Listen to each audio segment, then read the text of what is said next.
민주당 유력 대권 주자들의 경쟁이 가열되고 있습니다. 지난주 대선 출마를 선언한 양승조 충남도지사도 호남과 충남을 오가며 연일 대권 보폭을 넓히고 있는데요. 네, 양 지사는 충남 지역 기자들과 만난 자리에서 치열한 당내 경선에 대한 자신감을 보였습니다.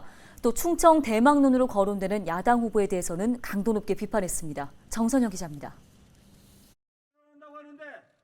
더불어민주당 경선에 뛰어든 양승조 충남도지사가 대권 행보에 속도를 내고 있습니다. 양 지사는 출마 선언 후 광주를 방문해 5.18 기념식에 참석하는 등 호남 민심 잡기에 나섰습니다.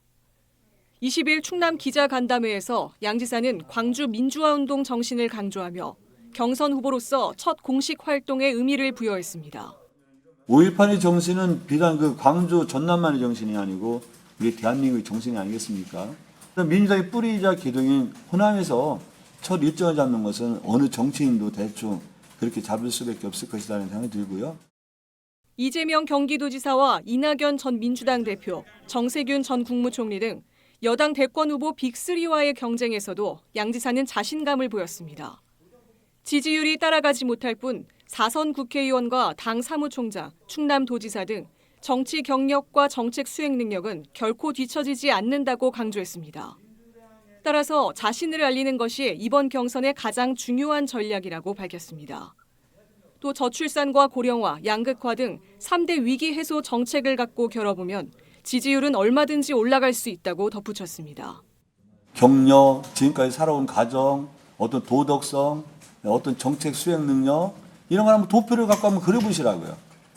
제가 그분들에 비해서 아주 훌륭한 분이 많으시지만 저희 또 장점이 있고 저희 역할이 충분히 있다고 생각합니다. 가장 먼저는 우리 양승조가 도대체 누구인가를 알리는 게 가장 중요한 전략이다 이렇게 생각을 하고요. 윤석열 전 검찰총장을 충청 대망론의 적임자로 평가하는 일부 의견에 대해선 어처구니가 없다고 비판했습니다. 충청도 출신 여부를 떠나 지역의 이익을 위해 고민하고 호흡한 적이 있냐며 본인 자신도 쑥스러워할 것이라고 말했습니다. 야권의 대선 주자로서 전면에 나선다면 정치 경험이 없어 한계에 부딪힐 것이라고 지적했습니다. 충청의 이익을 위해서 충청과 함께 해야 되겠다는 생각을 그런 고민이 있었는지 모르겠어요. 그러면서 이 충청권 대망론이 주자라는 것 자체가 어떻게 보면 저는 560만 충청의 모욕이다. 그래서 그거는 순전히 정치적인 어떤 이익을 얻기 위한 하나의 수단이다. 그렇게 생각이 들 수밖에 없고요.